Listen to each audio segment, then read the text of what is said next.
The Square Ball Podcast.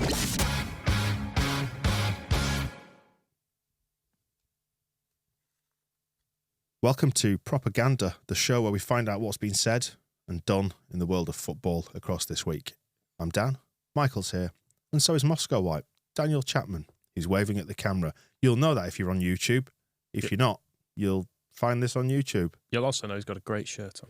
He has, it's one of the Kick Sportswear T-shirts, sort of early 90s era. With a label on the sleeve to prove it, ironed on.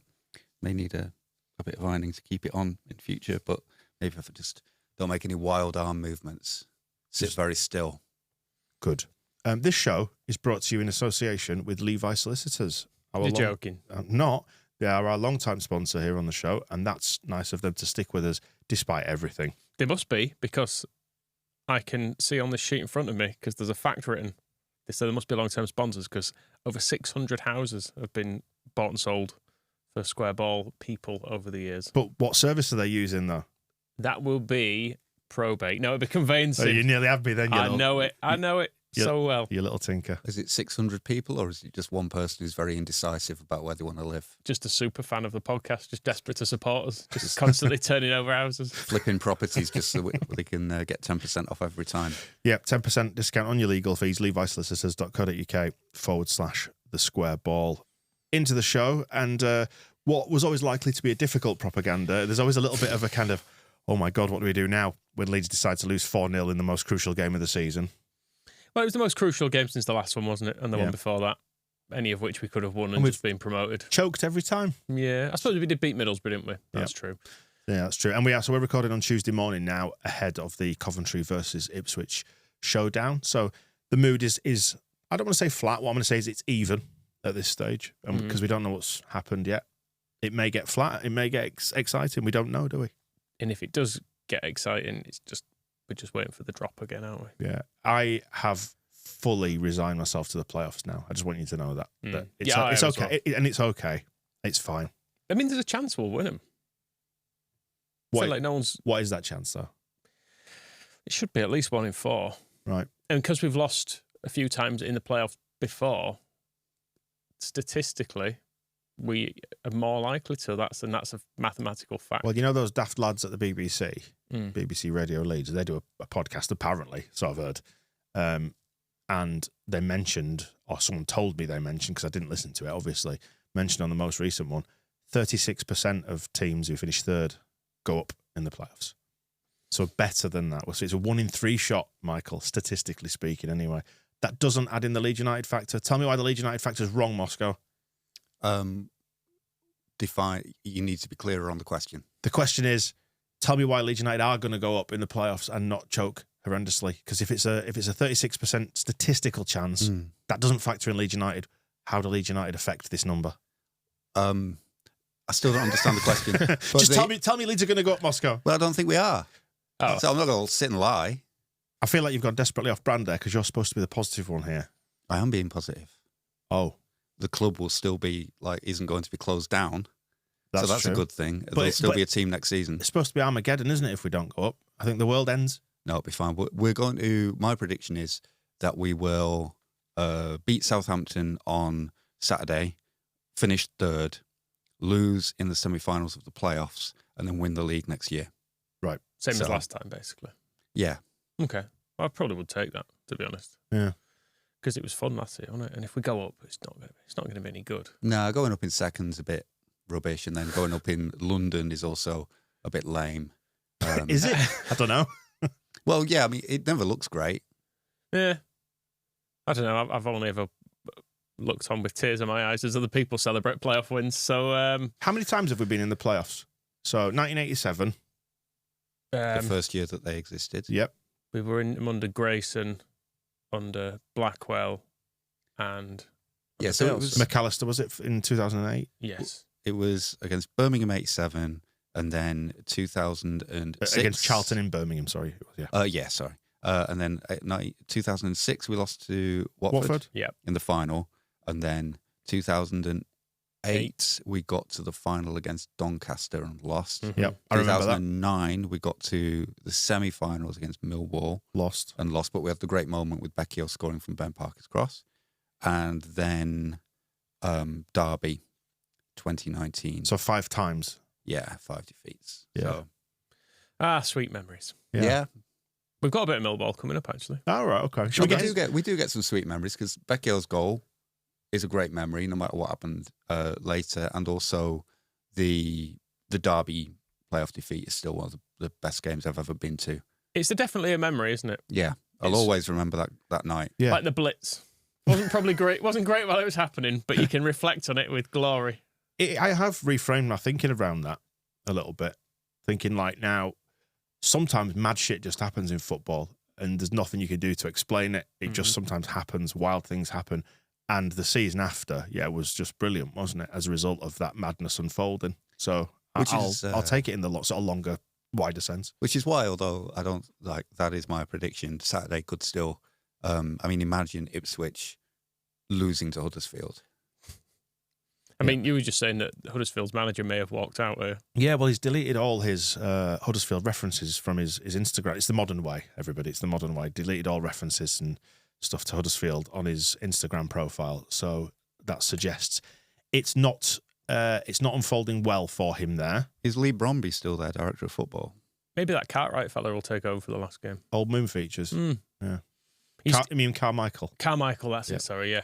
He's stopped tweeting about Huddersfield altogether, hasn't It's mad, that, isn't it? Yeah. Recent weeks. He's just more of a basketball fan, it seems, these days. That's the other thing. Like, I've had to sort of park all the bookmarks I had from Leicester, like, saved on Twitter. Just keeping them all for a bit now. Like, because they've gone to town on the I Predict a Riot and I Predict the Playoffs, which I think is a great burn, by the way. They were singing that. It's fair enough, isn't it? No, it's good. I think so, yeah. It's not a good rendition of it, though. No. Bromby's not their head of football anymore. The first, 20 seconds, it's a pretty simple tune, but the first 20 seconds from the Leicester dressing room, I defy anybody to work out what it is they're singing until it then gets into the chorus. And there's, so I predict right. And then there's clearly I've not seen any of this. The video cuts then when it's getting into a verse and they clearly don't know any of the words after that point. So I think it's one of those things where they've all kind of gone like, we'll show it to Leeds. We're going to sing that song. Right. Who knows it? There's a bit that does. We'll just do that bit, and then the steam kind of goes out of it, and then they just sort of have to realise it's like Old Lang Syne, isn't it? Everybody just goes for Old Lang Syne. That's exactly how it works.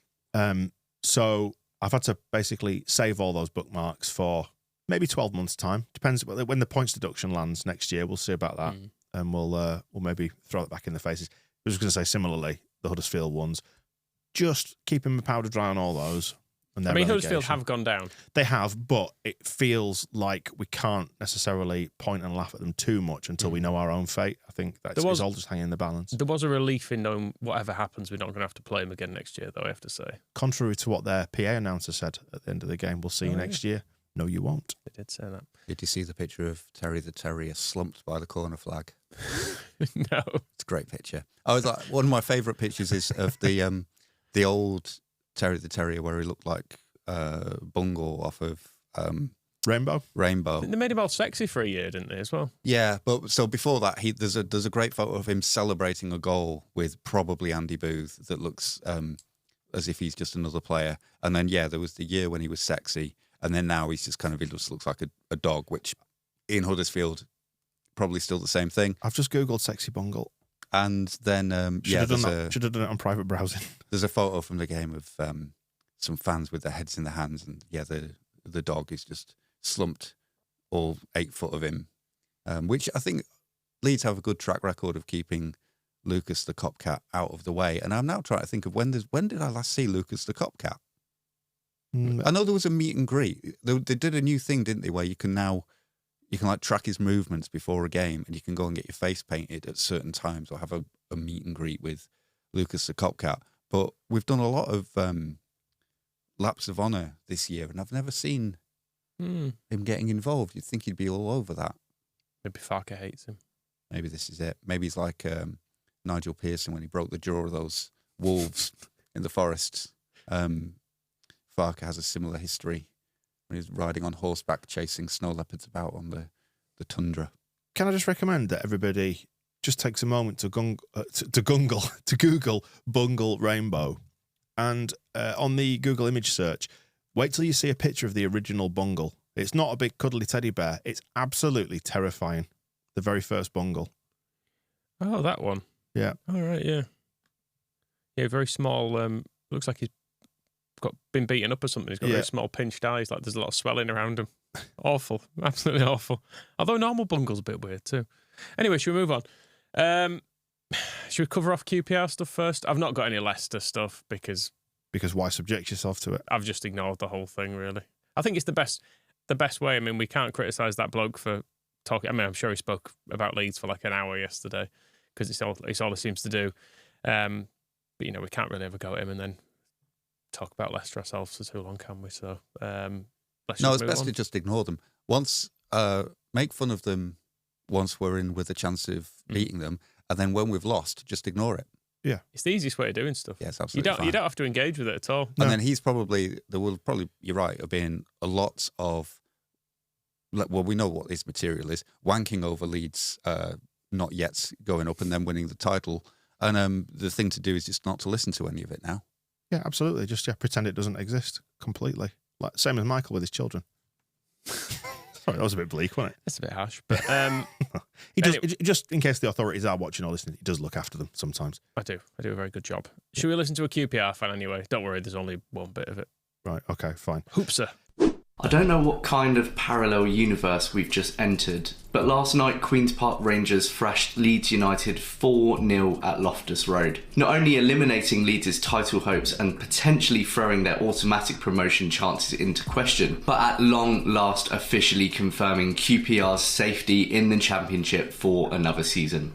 They got themselves a win just at the right time on Monday with a 4-3 victory away at Borough, and that was a stark reminder of the attacking damage that they can do. And I've got to be honest, I couldn't see past a loss here. This was in theory a Premier League team in waiting, one that spent £33 million in the last summer alone, and provided our goal difference didn't take too much of a hit, I couldn't have bemoaned that result. What an absolute treat then that from the moment of the first whistle until the last, Marty Cifuentes' unchanged QPR side would drop the most complete performance of his tenure to date. Honestly, barely anyone put a foot wrong. It was such a classy and dominant display. Well, I'm glad you've had a nice time. Well done. Was that AI?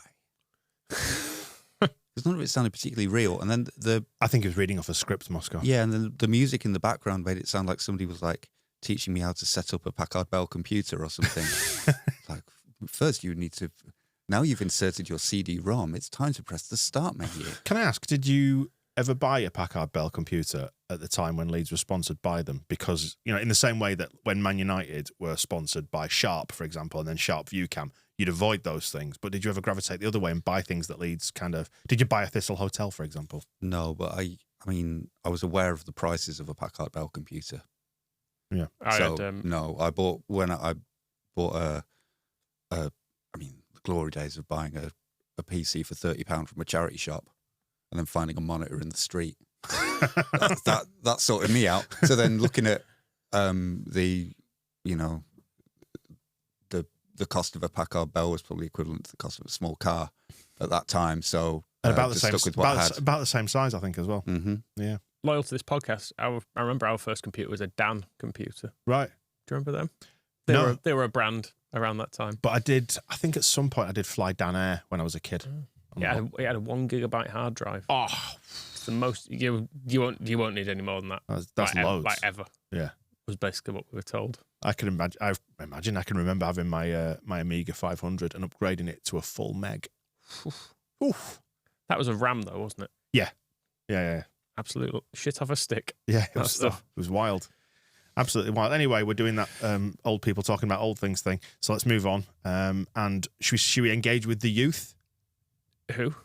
The Hull boy. The Hull boy. Well, the Hull boy's not. He is young. Clearly, he's young, but he's not. Basically, he's a boy. He's a boy. That's his name. And he's very fresh faced. But he's not like a traditional young YouTuber because he just is all over the place. But in a way that I actually really, really enjoy. This is some pre-game stuff, and this is It was the whole. It's just worth rewinding just a bit. It was the whole boy was very enthusiastic about coming to Ellen Road, wasn't it? And was ringing his grandma and Grandma, I'm off to Ellen Road. You'll hear Grandma in this clip, but just She loves hearing from him, doesn't she? just the complete random nature of all of this stuff is just lovely. Right then, off we pop. I am bricking it. Middleton. Sounds like a pub name, that. If you stuck arms on the end, Middleton Arms, that sounds like a pub. I'll tell you something, old rap, I'm not talking about like all this drill stuff, but old rap is incredible. Listen to a bit of Tupac, Biggie. It is good music. Now we're joined with Grandma. Score predictions, Hull versus Ipswich. Hull to win 2-1. Well done, Grandma. All over the place. I would have wanted Grandma's views on old school rap. She actually prefers the drill. Yeah. More recent stuff. But he is right. The old school rap is good. There you go then. Yeah. It's good music. Maybe he's an old soul. I don't think he's in Middleton in Leeds. There must be another. There's a few Middletons. I was going to say there must be a more Hullish it's one. like Beeston, Nottingham, the imposter Beeston. But did you follow the whole Ipswich game at all? I just had notifications on for it. I didn't watch it. I promised I wouldn't watch it and then watched it. Right. Maybe I think it was the second half. I didn't watch it all, but I found myself checking the notifications so frequently. Sorry, that I thought it's just the obvious thing here to do is just to watch it on telly. Stop being silly and stop pretending. Just watch it. Yeah, there were no real advantages to be found in that game because Ipswich, although they only drew, still looked very good. And then also Hull, who still the chance of playing in the playoffs, they also looked good. And none of those things help us.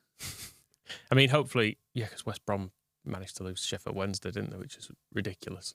Yeah, I can't work West Brom out because they were really good against Leicester when they should have beaten them if they'd scored just some goals, which is familiar. And then, obviously, they've given us a rough ride so far this season. But yeah, Carlos Corberán, I've said before, never seems to look like he's enjoying himself down there. They've got Agent Mowat, you'd hope he would, and Bartley as well, the pair of them. If we come up against them in the playoff semi-final, you'd hope they do the decent thing and just score a few own goals. So I was going to say the permutations, actually, the final games, which you've got Norwich are travelling to Birmingham and they are probably already in the playoffs now because they have a 3-point advantage over Hull and a superior goal difference, whereas it's West Brom that Hull can catch, isn't it? There's a 2-point difference there, but West Brom have got the superior goal difference. So you need a Hull win at Plymouth, and then you need a West Brom something against Preston in the final day. But they've lost 3 on the bounce of West Brom. Just the kind of form that they can turn around in the playoff semi-final. But this game was stupid. It was a lot of back and forth, and this is all the goals compressed into a couple of minutes just to hear the emotional journey that the whole boy went on throughout this day.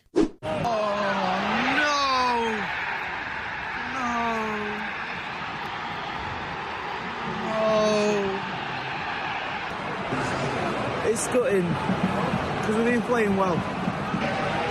It upsets me seeing the players we've had this season, and I don't even blame anyone. We just haven't settled in well.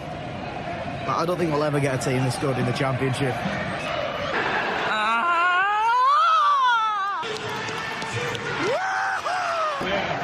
Come on! That was for you, Leeds fans. I'm not saying that. Just don't let them score.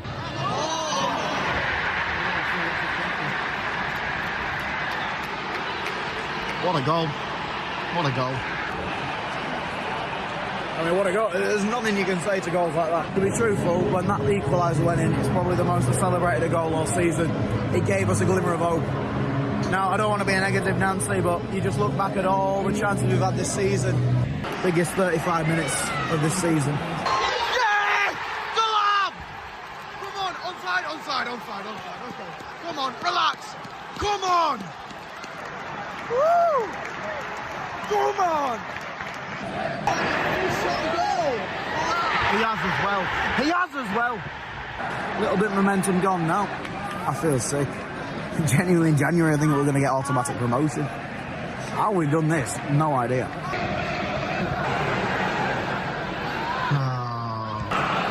Season over due to another sloppy mistake. Absolutely incredible attendance. It's just a shame about the result. She's not over yet. We keep positive.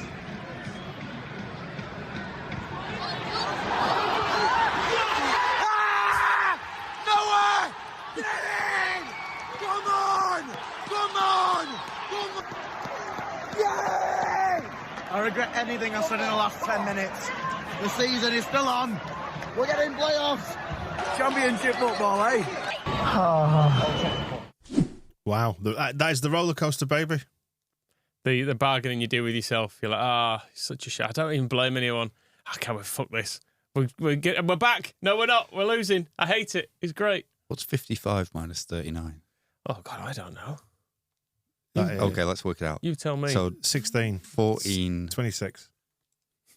No, 55. So 39 plus 1 16, is 40. 16, yeah. Well, yes, 16. I thought 14.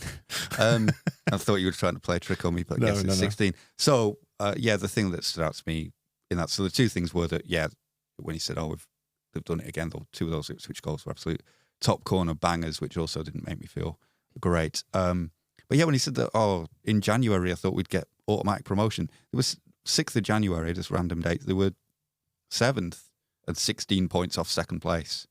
And we were like, 7 points off second place? And we were going, I don't think we'll do that. So he's optimistic, that's for sure, as I guess we heard. He thinks they'll never get a team this good again. Well, that's less optimistic. I'm pretty sure Hull can do that again. Either keep they're funny because they're obviously good, but I don't know a club's going to come and they've got some good loanees, haven't they? They've got like Carvalho and that left back from Luton, Giles. They've got him. You just get some more. Yeah, that's what I think about us next season. Where there's all the panic about Somerville will go and Nyanto will go. Just loan some good players. We panicked when we after the Derby playoff and Pontus was off. What we're going to do? Loan some no-mark from Brighton, who's only been at Newport in his life, and he's the best player in all 4 divisions. So the guy banging him into the top corners for Ipswich is on loan from Chelsea, isn't he? Right. Amari Hutchinson. Yeah, and Leicester's got Fatawu is on loan as well, and they want to sign him, or they've got the deal to sign him, but they can't because they are the one righteous punishment that is restricting their activities is that they can't sign anybody, which I think they should impose for 100 years.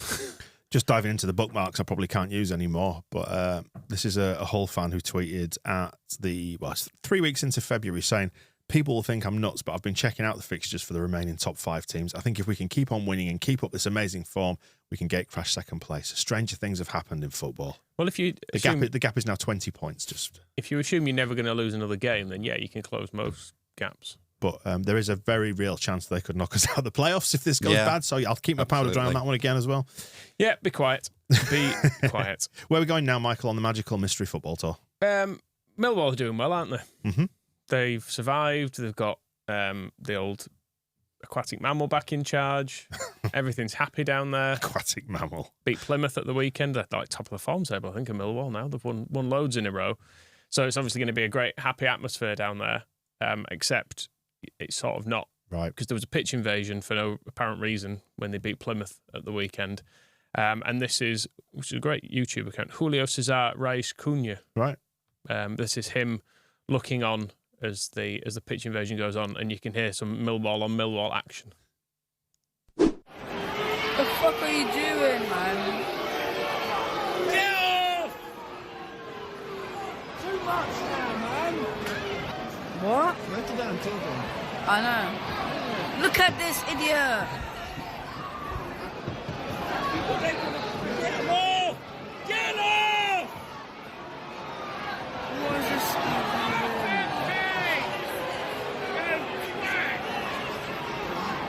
Get off the fucking pitch, you I would have gone on the pitch, but I would have left by now. Like the pitch, I would have left the pitch by now. Yeah, same.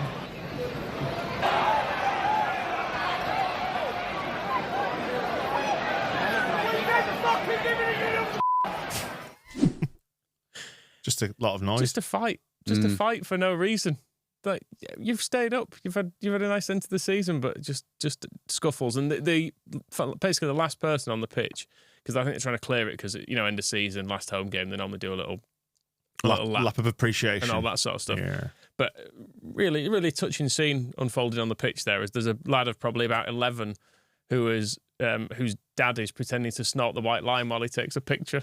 The Robbie Fowler. And that's why they're the last people on the pitch and getting a lot of abuse shouted at them. Right. I was going to say, do we need to reframe our thinking here? Because Millwall have finished 16th in the Championship, or likely will do or thereabouts. We used to hate finishing 15th every year.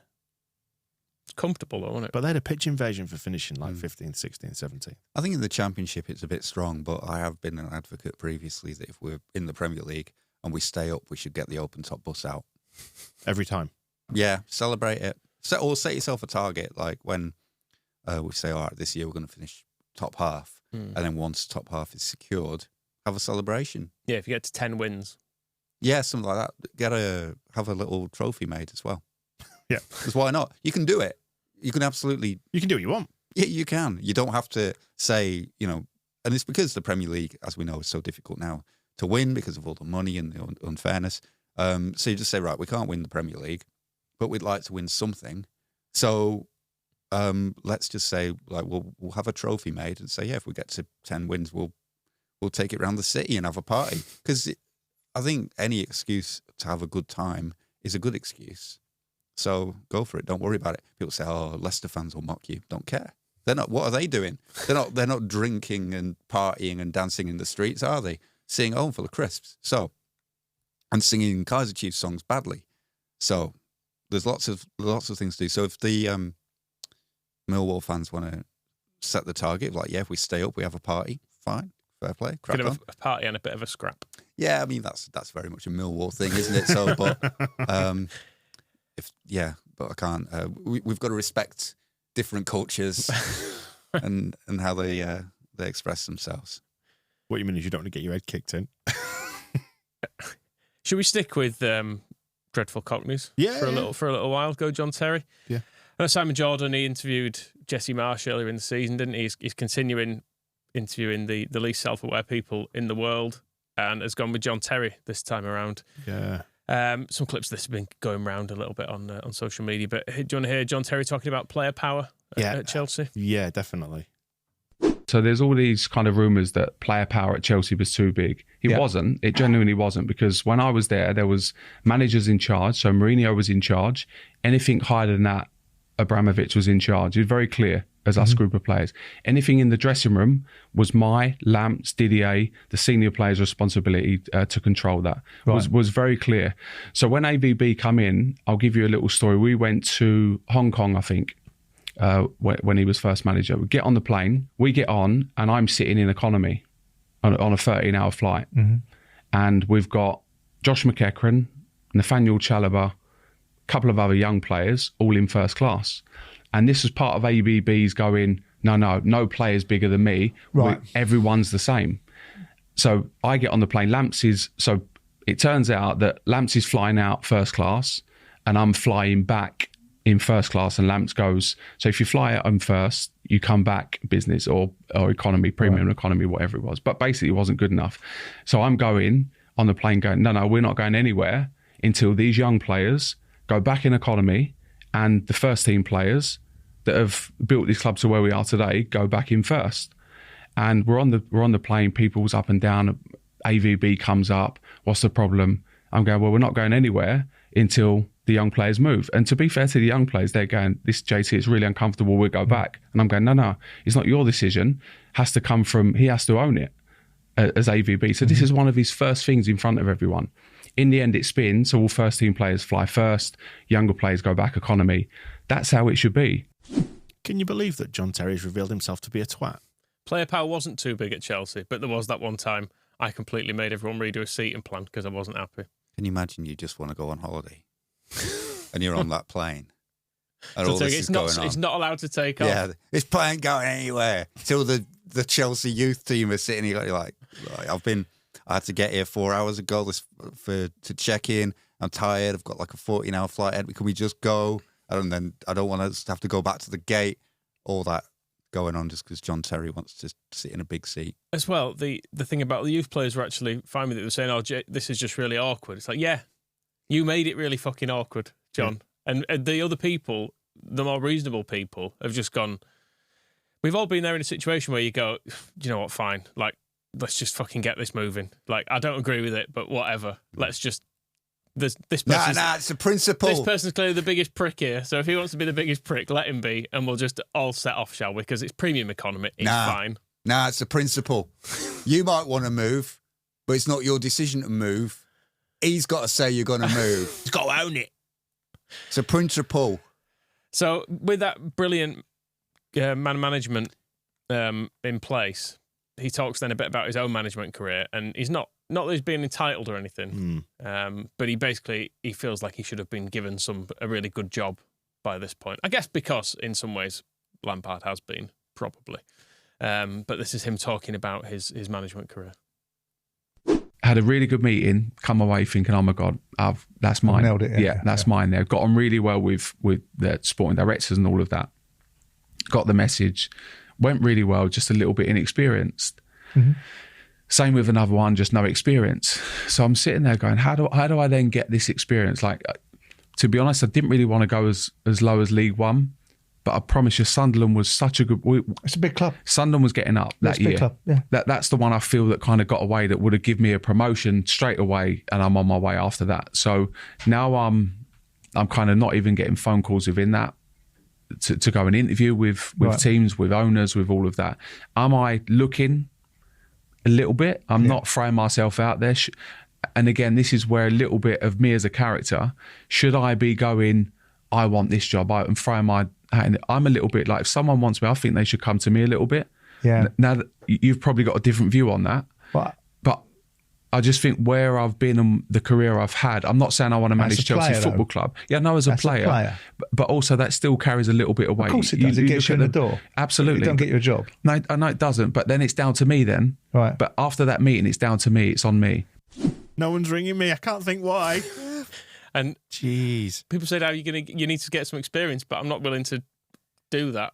Is the gist of it. Yeah, so, and what he wants for his experience is a team that is good enough to get promoted. So whoever is the we manager, can fuck off. Whoever is the manager, so that he can. Sunderland were going up that year. I should have had that job, so I could just stand and watch them get promoted, and then go, I did that, and then presumably try and get a better job off the back of it as well. What I'm looking for is a job where I don't have to do anything, but I turn up on the last day full kit and lift the trophy. Then I'll be on my way. His lack of self-awareness is absolutely remarkable, and the entitlement that underpins it all. I mean, it's not at all surprising either, is it? No, when he was talking in that first clip about him and Lampard, him and Lamps and all the rest of them running the dressing room, imagine what an insufferable set of bellends there must have been. I'm quite intrigued at how much of this you've listened to, but because I remember the Jesse Marsh one, Simon Jordan was kind of like, let me give you a football chairman's perspective on your prospective employment. It was kind of breaking down to him, here's why, based on your record, I would not employ you. Was there any of that? Because there was a bit of it there with John Terry where he's like, yeah, you've done a lot as a player. And Terry's like, yeah, it should get me something. He's like, well, it's not going to get you something. Like, I am the person who would employ you and it'll get you in the door, but then I'm going to go, fuck off, John. He seemed to think he should have got the Sunderland job as well because he'd done some research before the interview.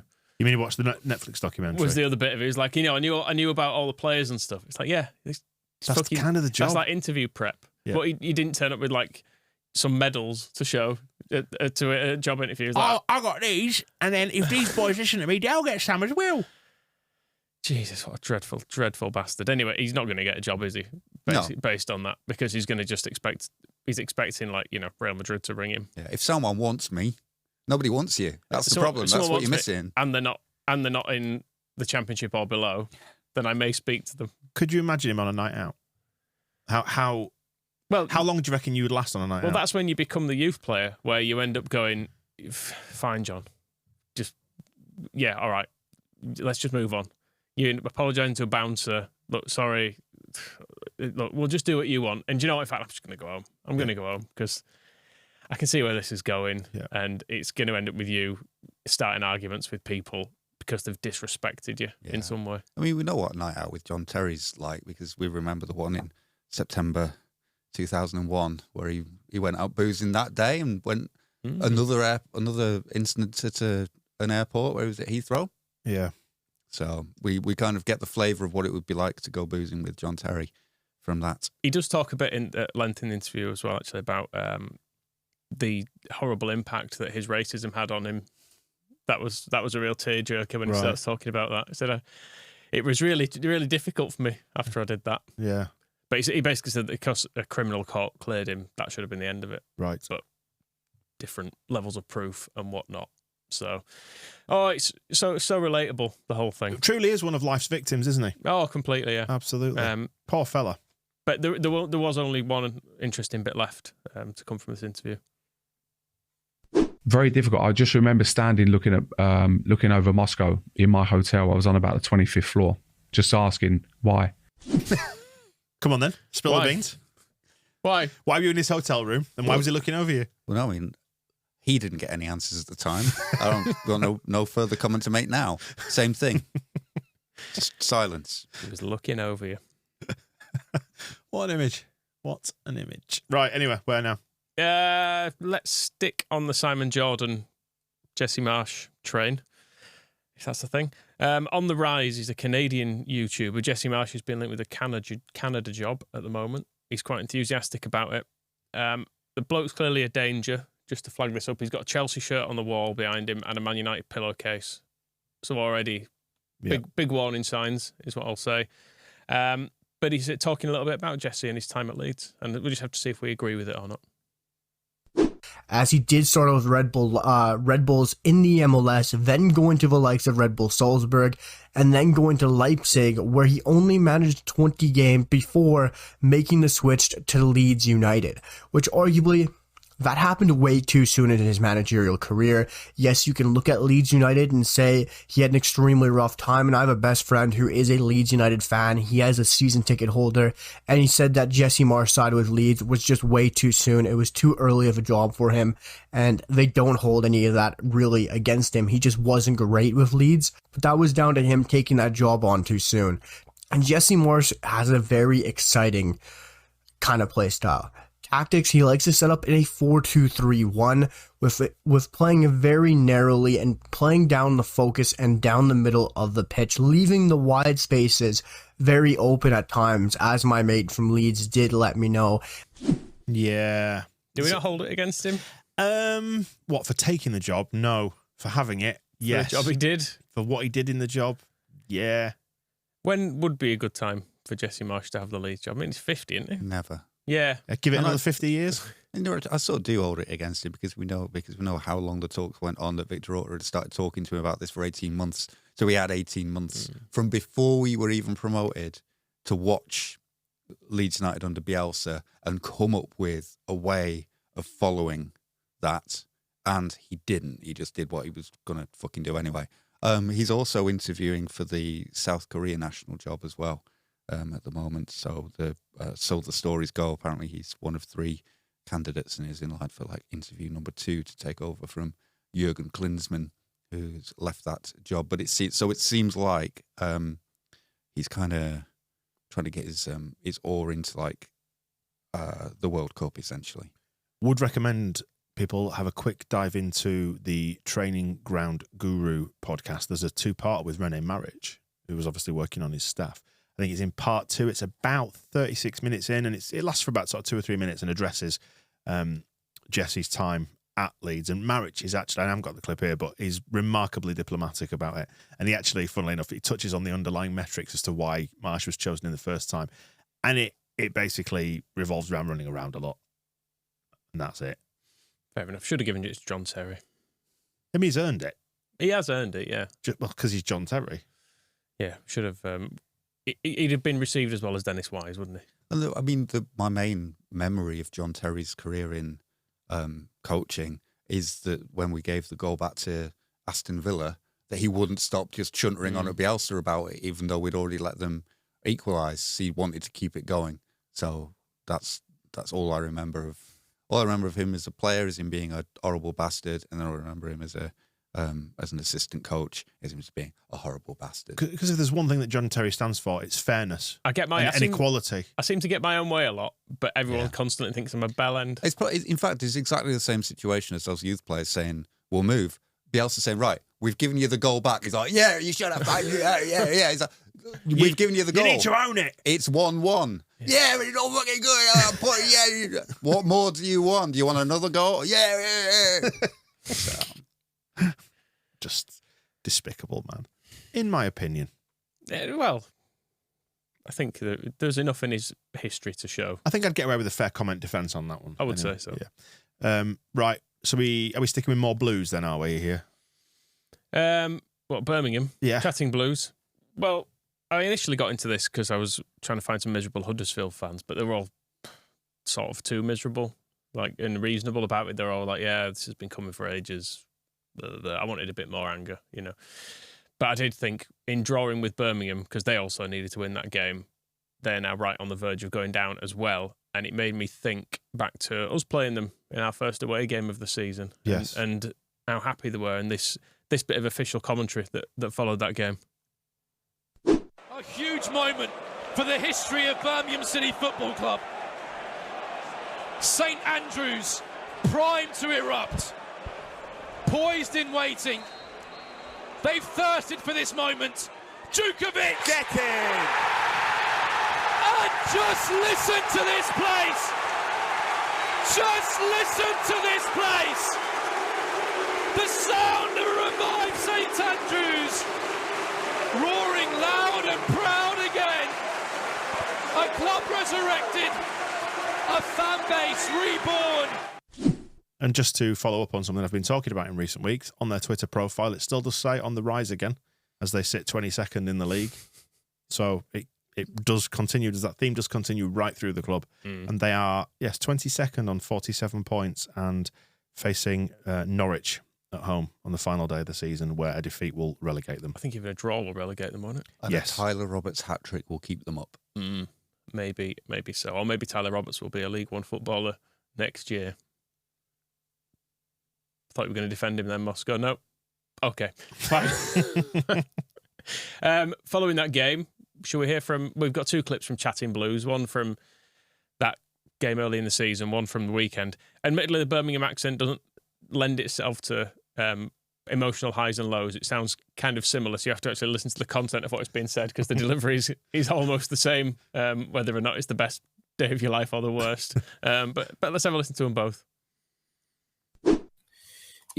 Like I said 2-1 to Blues, I did, and I'd like to I think that was more out of positivity. I think if I'd give you my truthful answer, I'd have said a draw.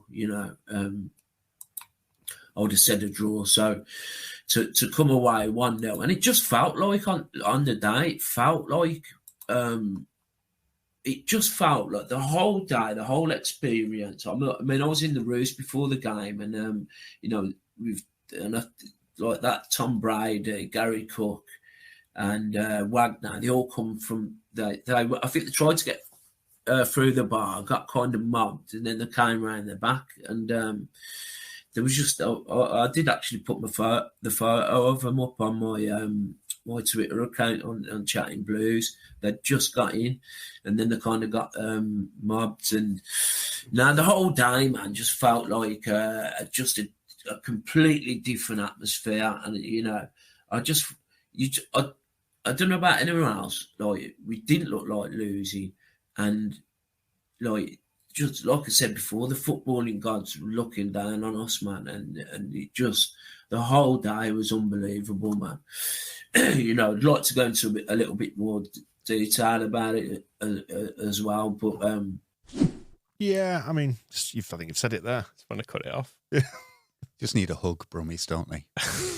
Just generally, if you ever see a Brummie, just give them a hug. They'll need one. But that was the best. That was after their best day of the season. Yeah. So it sounds like he's really, yeah. Oh, you can tell he's tired from he a really. Was loving it. So he sounds basically the same now, but actually miserable. NS Rowley says he's been following Blues for 54 years, and I've seen some shite, but this bunch that represents the club are the weakest sick cowards I've seen. If relegated, this is on everyone down there. Yeah, I totally agree, mate. We've been in these kind of positions over the last 10 years, probably 6 or 7 times. Do you know what I mean? We've always got out of it. But like I say, we've always had players what have got fight. They haven't been the most technical, we haven't.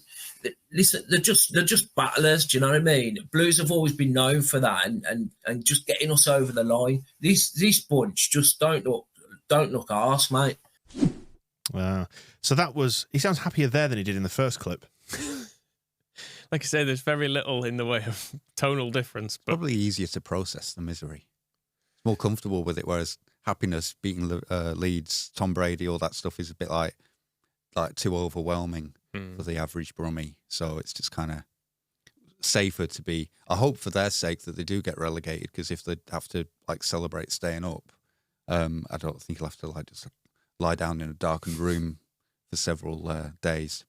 Do you want a Tyler Roberts quiz? It's only got one question. Yeah. Do you know how many goals he scored this year? I think it's 1. No, it's none. Okay. Am I thinking of assists? You might be thinking of assists.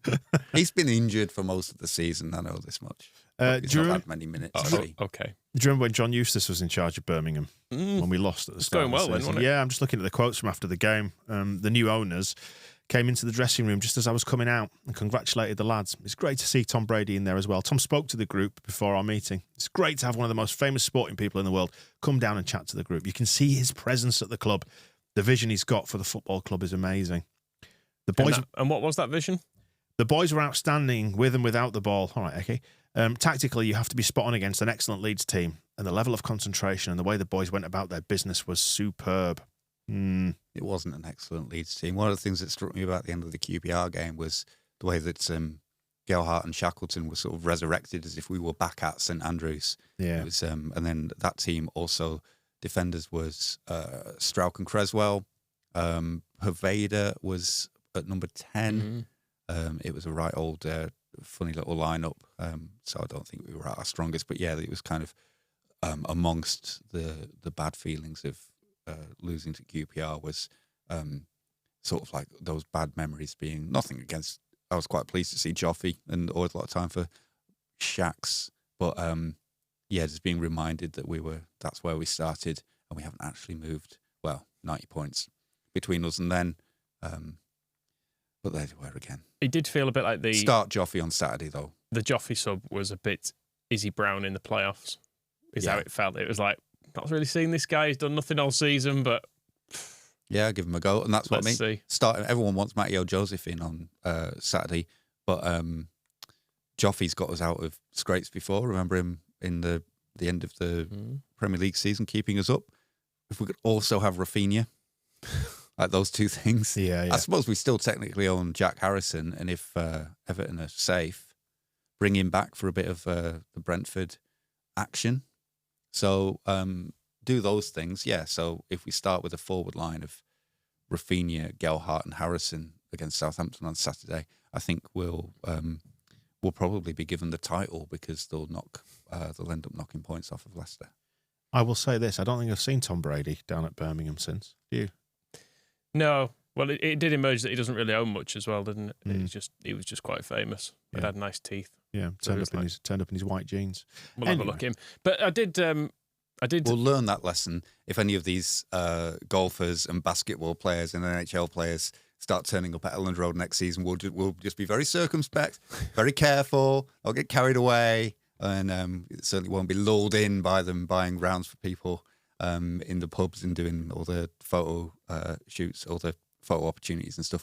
We won't fall into that trap. No, but we know what they are at Leeds. We know they're minor investors. This was like... at a secondary level. They were making it out like Tom Brady was running the show. Yeah, it was kind of Tom Brady's come in and this is his main project. This is his vision. He lives for Birmingham City. The gist of it. Then our famous sports investors are great. Tom Brady's not. So that's clearly how it works. I think it did emerge as well in recent weeks that Tom Brady was invited to become part of one of ours, in which case we might have said, that's good. I think it's probably at the point where it'd be more surprising if a sports star had not. Anyway, on to... Well, no, just following that Birmingham game, I think it's probably just worth reflecting on the Leeds reaction after it as well, because to consider where we are now and how we maybe, or certainly some people thought maybe the season was panning out after that game. Birmingham City finished 17th in the Championship last year. We've got nothing going forward. When Rutte came on and then started drifting to the left corner flag, I just thought it was unbelievable. At the moment, I'm wondering if we're going to be able to have enough to even get into the playoffs, never mind automatic. I think we might be looking at a mid-table finish. Just not good enough. Evening, lads. I've had a pint and I've had a curry, so if now's not prime reflection time, there never is one. I can't believe having had Premier League money for 3 years, we fielded an 11 that bad. 4 lads up top who weren't good enough last year, so got loaned out. It was an Ampadu away from a League One side that today, wasn't it? If that team from today played the whole season, we're going down, I think. There's only one word that can describe today. Well, 2 words really. Fucking inept. When that penalty went in, I weren't angry. I was just disappointed. It's just been shite from the word go this season. I know we're only 2 games in, but wow, it does look bad. Anyway, Friday night, West Brom. Make sure you get absolutely bladdered before the game because you don't want to watch that shower of shite. I've heard a lot of Leeds fans say this, some of the things like, oh, Ruter and Dan James, they're going to tear up the Championship. Oh, they're great options in the Championship, those two. What's that based on? What have they ever done in a Leeds United shirt to suggest they're good enough for the Championship? Absolute wank. It's going to be a long season, isn't it? It's going to be a long, long season. That is the squad of an aggressive transfer window. Fuck my life. Well, we went and signed Joel Pirro just after that, and then everyone fell in love with him, and everyone's happy.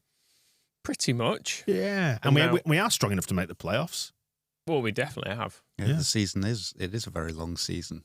That is correct. 3 extra games. And we might have to follow that advice and go out and get absolutely pissed before playing West Brom again. Twice. Which is also, I suppose, quite good advice. But I suppose what it's showing is that, things maybe have panned out all right as a whole. We're still not happy. Even if the last few weeks have been a tough watch. Are you telling me I should be happy right now? No, because I'm not either. Fine. But I suppose a little bit of perspective might help as we go into the playoffs. 90 measly points. I mean, that's the thing. We could end up on the same points total as like the best thing that ever happened under Bielsa. And it still won't be enough. Poxy bastards. Anyway, in terms of reacting proportionately, should we go to Liverpool then next? Yeah, let's just finish on Liverpool because, I mean, part of the thing earlier in the season was like, oh, Liverpool win the league. We win the second tier because that's happened in the past, hasn't it? That's not happening now on either front. They lost to Everton. This is them going 1-0 down to an admittedly quite dreadful bit of defending. Keystone Cop stuff. This is horrible! That is absolutely appalling! How on earth?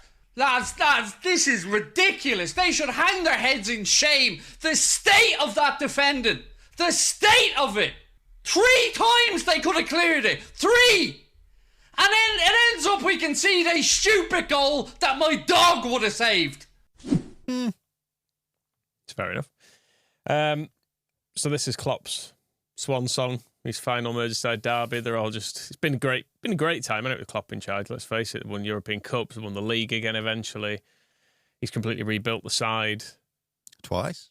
Yeah, just a brilliant time they've been having. I wish we'd have had as bad a time as they're probably going to say. So she was just hear how it's ending. This is Anfield agenda again into this is football. And the love affair with Klopp really just continuing to the end here.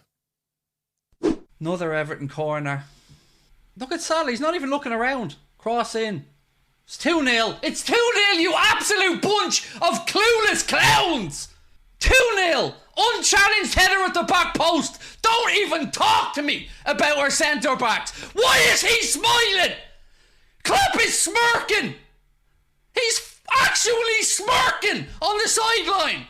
What am I looking at? Calvert-Lewin jumps with nobody near him. Uncontested header, 2-0 Everton, and our manager thinks it's time to smile. Oh my God. Oh my God, Dominic Calvert-Lewin just made it 2-0. Dominic Calvert-Lewin just made it 2-0. Season's done. Season's done. End the season. Smile, Jurgen. Yalla, smile. Season's done. Season finished. It was just a grin and bear it grin, wasn't it? It was definitely that. He's not actually happy, is he? And he needs to get his money's worth out of those Nashers as well. Well, we never even got onto the Jurgen Klopp's vampire stuff, did we, from Tom Numbers? No. The other week. Please don't subject people to this again. Well, makes you think, doesn't it? Why is he smiling? No, Michael, we're not doing it. No? No. Why aren't we? Although there are sent questions in about this for the members show, so we may touch on it in the members show this week. Why are you not willing to give this any airtime? What I will say is we've got an interesting dilemma this week because we assemble the member show over the course of the week. So we'll record the first bit of it after this, and we are ahead of the Ipswich game tonight. Then we'll record the second part of it after the Ipswich game, but ahead of the Southampton game. And then it'll go out after the Southampton game. And it all goes out after the Southampton game. So we get 2 bites of the cherry of getting it wrong. People are going to really want some fresh Leeds United content on Sunday morning, aren't they? As they wake up hating the world. Well, we've got another 3 games to look forward to. I suppose. 2. So, yes. Well, that is the potentially penultimate propaganda, easy for you to say, of the season. I wish it was. But it's not, is it? Because the season obviously comes to a close. Our final game of the season is on Saturday against Southampton, and there's nothing after that, is there? So, contrary to what I might have just said. The end of the season, you'd think is sort of going to be better for upset fans, but actually the funniest ones, like Scum fans and Chelsea fans, they've reached the resignation stage, the end of it, and they're like, well, we kind of know we're shit now. That's exactly where I am at with Leeds. Like I was saying, like after we lost to QPR, the best I've slept in months was Friday night into Saturday morning. So I thought, that's it, we've blown it now. And then Saturday comes around, obviously, Ipswich drop points at Hull, and you think, well, do you know what? There's just a little bit of me thinks maybe. So I'm just trying my best not to buy into the hope too much now, because it is the hope that kills you. We obviously. But the other side to this is we've got the weekly show to do on Thursday. So when Coventry dismantle Ipswich tonight, we can be happy on Thursday. With their 3 fit players that they apparently have. Right, well, we will speak to you on Thursday, weekly show. We've got a show with Phil to come up to preview the final game of the season, the very last one in the season against Southampton. Thank you for joining us on Propaganda. Let's see what the next few days bring, shall we? We'll speak soon. The Square Ball Podcast.